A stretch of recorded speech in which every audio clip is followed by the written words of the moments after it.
Bonjour à tous et bienvenue sur la chaîne BIM Express. Aujourd'hui, je reçois Fabrice Ibog du coup. Salut Fabrice, j'espère que tu vas bien. Mais tu vas me le Ça dire va, juste merci. après. Voilà, donc on se lance sur un nouveau style de vidéo. Du coup, c'est qu'on va suivre Fabrice sur 2 ou 3 vidéos dans le temps. Ça devrait s'étaler sur 8 mois, un an pour voir ton évolution, son évolution dans le business en ligne, parce qu'il vient de se lancer. Donc, on part sur un format de vidéo un peu plus court et un peu plus condensé, et on retrouvera Fabrice, du coup, dans 4 5 mois. Donc, bonjour Fabrice, comment tu vas? Salut, ça va bien, merci. Et toi? Ben, moi, écoute, ça va très bien. Avec le soleil qu'on a à Marseille, ça ne pourrait pas aller mieux. Ouais. Des fois, sur Paris, on en a aussi, donc je vais pas me plaindre. Là, on est bien aussi aujourd'hui. Bon, super. Bon, du coup, je vais te laisser te présenter en quelques mots. Ben, très rapidement, moi, je m'appelle Fabrice Ibog, j'ai 34 ans et comme tu l'as indiqué, ça fait peu de temps que je me suis lancé dans le business en ligne et particulièrement en concentrant sur le SEO et le blogging. Ok, ok. Du coup, on va rentrer dans le vif du sujet tout de suite. Que faisais-tu avant de choisir de te lancer dans le business en ligne? Alors, avant ça, je travaillais dans le domaine de la sécurité et notamment dans une clinique privée où je faisais la sécurité incendie. Donc, Ok. pour aller rapidement sur mon background, de base, j'ai un BTS en électrotechnique et j'ai pas mal bougé dans pas mal de métiers. J'ai travaillé chez ERDF, j'ai bossé un peu à l'étranger, j'ai vu qu'au Canada pour apprendre l'anglais. Je suis revenu en France.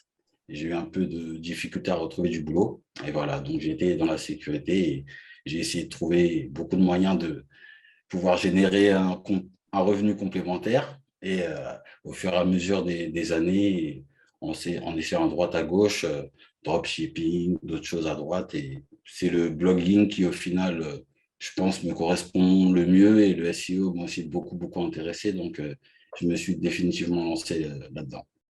Alors, ça te fait pas mal de bagages quand même et d'expérience. Donc, tu as parlé voilà, de blogging, mais donc tu nous as un petit peu expliqué pourquoi c'était le mieux pour toi, mais pourquoi avoir choisi l'affiliation et notamment la formation Mhm. d'Asynchrone, à qui on fait un petit coucou d'ailleurs dans cette vidéo également. Je lui passe le coucou aussi. Alors, particulièrement l'affiliation, parce que c'est vraiment pour moi ce qui me semblait un des meilleurs moyens de se lancer en ligne avec le moins de frais et le moins de complications. Donc, l'affiliation, c'est je pense que la plupart des gens vont le savoir, c'est le fait de faire la promotion d'un produit qui ne nous appartient pas et ça nous enlève, moi en tout cas, de pas mal de poids. Moi qui ne voulais pas, par exemple, avoir trop à gérer tout ce qui est le service SAV, peut-être la fabrication au tout départ de son premier produit. Quand on se lance sur Internet, on a peut-être peur de soi-même lancer son propre produit, pas être crédible, trouver les bonnes choses. Donc, on peut se baser sur des produits qui fonctionnent ou de qualité, dont on fait la promotion, et on va pouvoir gagner des commissions sur les ventes, où il y a plusieurs moyens de monétisation. Donc, j'ai trouvé que c'était le meilleur moyen pour moi parce que j'allais faire la promotion de produits que j'ai pu tester dans le passé en essayant un peu le dropshipping, le, le print on demand, etc. Donc, j'ai pu voir pas mal de produits, de logiciels différents, voir ce qui pouvait marcher ou ce qui ne me semblait pas très bien. Et je me suis dit, ben, je peux faire la promotion justement des produits qui me semblent être bons pour pouvoir gagner de l'argent en ligne et utiliser ce moyen-là en aidant les autres à faire la même chose que moi. Ok, et donc du coup, il restait juste la fin de la question. Pourquoi tu as choisi la formation d'asynchrone? Parce que je crois qu'il y a plusieurs formations sur ce sujet. Donc, pourquoi Mm. celle-ci en particulier? Ben, parce que je suis tombé sur une interview de, sur ta chaîne, en fait, et j'ai beaucoup aimé son discours. Et comme justement, je commençais pas mal à m'intéresser au SEO, j'ai beaucoup aimé sa formule, la façon dont il voyait les choses, et aussi pas mal de choses qui m'ont aidé à avoir peut-être une idée plus claire de ce qu'était le SEO, parce que je pense que quand on est autodidacte et qu'on essaye de commencer à apprendre tout seul, c'est assez compliqué parce qu'il y a beaucoup de critères, de caractéristiques différentes à apprendre. Et moi, il me fallait vraiment quelque chose d'assez clair. Et pour moi, l'interview a été sa mentalité, sa façon de voir les choses correspondait avec ce que j'avais en tête. Parce que c'est vrai qu'on peut voir pas mal de choses différentes, de formations différentes. Donc, je pense qu'il faut surtout choisir quelque chose qui nous correspond en fait.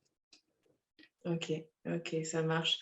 Alors, tu m'en as déjà un petit peu parlé au tout début de la vidéo, mais avais-tu déjà des bases dans le SEO, dans la rédaction d'articles ou des connaissances que tu avais acquises seule? J'avais un peu de connaissances dans la rédaction d'articles. Ben, c'est un peu pour ça que je me suis retourné aussi vers le blogging. C'est parce qu'il y a quelques années, lorsque j'étais à l'étranger, à Montréal, ben, je tenais un blog pour pouvoir, tenir un peu au courant mes amis de ce que je faisais là-bas. Et en même temps, comme je jouais pas mal aussi au poker, aux choses comme ça, ben, c'était un peu mon journal.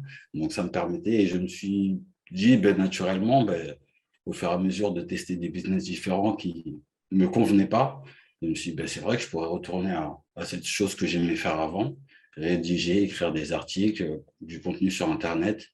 Et c'est comme ça que j'y suis revenu. Ok, et cette fois-ci pour te générer du coup un revenu complémentaire. Mhm. Ok. Est-ce que tu peux me dire quand est-ce que tu as commencé la formation d'Asynchrone et à quelle étape de cette formation tu en es actuellement? Alors, la formation, je l'ai commencé en février. Ok, Donc, je l'ai commencé en février et au début, j'ai quand même essayé assez studieux. Donc, à ce moment-là, j'ai terminé quasiment mon premier blog. ok, Où, en tout cas, la partie design, architecture, tout cela est terminé. Il ne reste plus que la rédaction des articles. Voilà, donc c'est la partie finale et le projet, c'est tout simplement de continuer sur ce rythme, pouvoir trouver un deuxième blog, une deuxième niche et ensuite, au fur et à mesure du temps, adapter, vérifier les résultats sur Google, améliorer les résultats tout en continuant à me former dans les SEO pour apprendre moi-même, me faire mon expérience au fur et à mesure du temps avec ces premiers blogs et ben, continuer sur ma lancée. ok. Donc toi, tu en es à 3 mois, à peu près quasiment. Si on dit février, voilà, Là, 3 mois, tu as ton premier blog de montée. Est-ce que tu suis la formation à la lettre? Une question un peu piège, hein, parce que vu que Asynchrone risque de regarder. quasiment, quasiment à la lettre. Pour le moment, là, on va dire la partie que je n'ai pas abordée à fond totalement, c'est le netlinking, parce que Ok, c'est ce qui vient forcément en dernier. Donc, cette partie-là n'a pas encore été appliquée à 100%. Et comme aussi, j'ai pris des formations de mon côté dans le passé sur la rédaction web. Lorsqu'il vient la partie rédaction pure des articles, on va dire que je m'inspire aussi d'autres formations que j'ai pu prendre. ok, ça marche. Bon, en soi, tu restes très studieux et tu suis pas mal la formation. Donc, je te souhaite Oui, vraiment à d'en récolter les 90, fruits. à 90, 80. Mais comme la majorité, de toute façon, je pense, ça c'est mon avis sur la formation, des modules et des conseils qui sont donnés sont assez justes, même si on peut dériver et faire des choses très différentes, mais ils donnent quand même des conseils qui, de base, sont assez solides, je trouve. Donc, il n'y a pas forcément non plus besoin ou de raison de faire des choses très différentes, surtout lorsqu'on démarre. Je pense que c'est vraiment mieux de commencer à tout faire et suivre la trame qu'il indique. C'est le chemin que lui a suivi pour réussir. Il n'y a pas de raison que ça ne réussisse pas pour les autres. Est-ce qu'à ce jour, donc du coup, est-ce que tu aurais déjà des premiers résultats au bout de 3 mois, bon, mis à part la structure, etc., design du site monté, est-ce que tu as des premiers visiteurs? Est-ce que ton site a des visiteurs déjà? Oui, je commence à avoir des premiers clics sur les tout premiers articles que j'avais publiés, parce que j'avais commencé à publier deux, trois premiers articles. Et après, je me suis arrêté, je me suis dit, je vais écrire en bloc, mais ces premiers articles-là commencent à avoir des premiers résultats. Je pense que j'ai dû en avoir au bout de 5 à 6 semaines. Ok, c'est cool. 5 à 6 semaines. Et c'est vrai que j'ai aussi utilisé d'autres moyens de trafic, Donc, je suis aussi actif sur Twitter. J'essaie de participer un peu à la communauté blogging, SEO. Donc, j'ai aussi un peu de trafic qui vient de Twitter. Et aussi, j'ai une chaîne YouTube qui n'est pas pour le moment 100% blogging, mais qui aussi m'apporte un petit peu de trafic. Je sais que tu partages pour te suivre sur Twitter des conseils intéressants. Donc, on mettra bien évidemment ton Twitter, ta chaîne YouTube dans la description de la vidéo. Et du coup, on va se quitter sur cette dernière question. Peux-tu me partager les objectifs? Alors, on va dire les objectifs d'ici 4 à 5 mois quand on se reverra. Est-ce que tu peux me les Mhm. partager? Alors, les objectifs, ce serait définitivement, dans 4 à 5 mois, d'avoir 3 blogs Ok, déterminés avec un minimum une trentaine d'articles sur chaque blog. Une trentaine, 30 à 50 articles, c'est mon objectif. ok, ça marche. Bah, du coup, on va le noter et je t'attendrai au tournant dans 5 mois. Il les faudra absolument. Je m'engage publiquement, donc là, Bon, bah, je te remercie en tout cas d'avoir joué le jeu et d'avoir participé à cette vidéo avec avec plaisir. moi. Ben, merci beaucoup pour Et, l'invitation. et je te dis à très vite. Du coup, enfin à très vite, si on considère, on se revoit après l'été. Ça marche. Allez, salut! Salut, à bientôt.